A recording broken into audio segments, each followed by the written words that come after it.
So I did anything I get my. I went anywhere I could get on stage, and Rodney Dangerfield had a club called Dangerfields around 57th Street and First Avenue, and Rodney didn't use young comics that much, but he would give us jobs working prom gigs, when the prom shows would come in, or sometimes once you became established and he liked you, he might call me up and say, look, something, whoever it was, is a little drunk tonight. One of his guys, David Fry, might have been a little drunk. He says he might be getting off stage early, so I need some backup, to go up and cover the show, because it'd have more, drinking to be done by the customers and more show is needed. So I became a guy who hung around and worked at Rodney's place. And the benefit of that was we got to sit around after the show and listen to Rodney's contemporaries tell stories. And there would be Jackie Mason. One night there was a lot of Jackies. There was Jackie Vernon, Jackie Gale, Jackie Mason, a lot of Jackies, and Rodney. And, of course, we'd sit on the outside. And, boy, I wish I'd taped them. I wish I'd had the foresight to even write notes. But one night there were lessons to be learned, and I got them. And one night Jackie Mason turns to Jackie Vernon. He says, hey, did you do that show? Did you do that show? I gave you that show. Did I give you that show?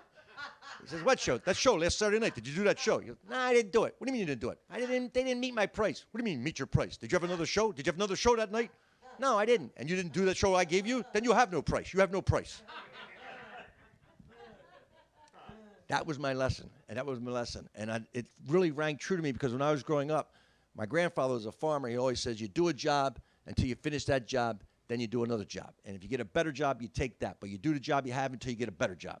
And that was sort of the work ethic that I had. So I understood what Jackie was saying. Jackie was saying, you take the job you have. If you have a $25 job on a Saturday night, you take it. You don't do it just because it's not $100 and you're used to getting $100. You take the job in front of you to do. You got to get on stage. You can't do this thing without getting on stage. You have to go on stage and perform.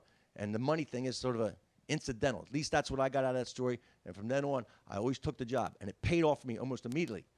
Because in 1980, I got hired to be one of the comics down at the Fort Lauderdale comic strip. It was basically the second paying club on the East Coast. The comic strip New York opened up the Fort Lauderdale comic strip, and they were sending comics down there. Now, I was a comic who was approved to perform at the comic strip, but I wasn't a comic strip regular guy. I was an improv act. Everybody had their home club, and if you're good enough, you could work at the other clubs. But you basically knew you were a comic strip act or a catch act or an improv act. So the club owners go, look, this is only the second week or the third week of the club open. Rich is not a comic strip act. My girlfriend at the time, who became my wife, Carol Leifer, was saying, I want Rich to come down with me for that week. Or it was 2 weeks. They would book you down for 2 weeks.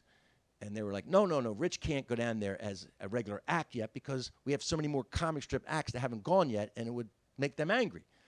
So they said, how about this? How about Rich goes down and he MCs, and we'll give him half the money they normally give. Now, everybody else that week, Joe Bolster, Kelly Rogers, Mark Schiff, and Carol, they were getting $350 a week, so I went down for $175. Now, initially, my pride was like, don't do that because it's $175, but I remembered that Jackie Mason story, and I thought, no, I'm taking the $175 a week job because I had no better job offered to me that week. So I go down there. I'm down there working, and one night there was a telephone. This is when they had telephones in the comedy condo. That's how early this was. They didn't know. This is before the comics just ruined that by calling everywhere in the world and running up a huge phone bill. But there was a phone there, and Kelly Rogers was talking on the phone, and he goes to me, come here. And then he holds the receiver to his chest. He says, whatever the guy says you can do, tell him you can do it. So I get on the phone. The guy says, I'm in Ottawa, Canada. I got a bar. It's got a comedy club in it. I need an act for next week. Can you do 2 45-minute shows? I go, absolutely. Now, I had 20 minutes tops if they laughed at everything. If they laughed at everything I did, and the wind was behind my back, I could do 20, 25 minutes. So I hang up the phone. I tell Kelly, I can't do 2 45-minute shows. He goes, you'll do it. So I go up there. I just do it. My strategy was to do everything I had funny the first show, and then I just wing it the second show, go crazy, Jerry Lewis, run around the room, drink, toast, whatever I could do the second show. And I was writing furiously every day in the hotel they put us up with was called the Beacon Arms. And this was like January or February, and it had a broken window.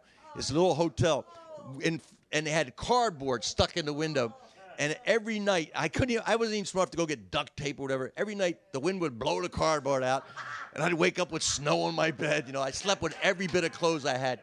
I had to buy stuff in Canada because I went from Florida to Canada. Anyway, but I was writing like crazy every day, stuff every day, and I was doing acting. At the end of the week, the club owner says, "This is a great week. Thanks a lot. This is a guy on the phone wants to talk to you." I get on the phone. The guy goes, "I'm Ernie Butler. I have a club in Montreal. Can you come next week? I heard you did great in Ottawa." I went right from Ottawa to Montreal. At the end of that week, I swear, same thing happened. I'm getting my pay from Ernie Butler, and he says, "I got a phone call from a guy. You need to take this one." I get on the phone. It's Mark Breslin from Toronto Yuck Yucks. I got a club in Toronto. Can you come here next week? So I went out, $175 to do that gig that my mind told me I shouldn't be doing because it's not the money the other people are getting. But I ended up going 3 weeks, my first road tour. My first gig came back in my mind, cemented as a headliner. That's where I was from then on. That's it.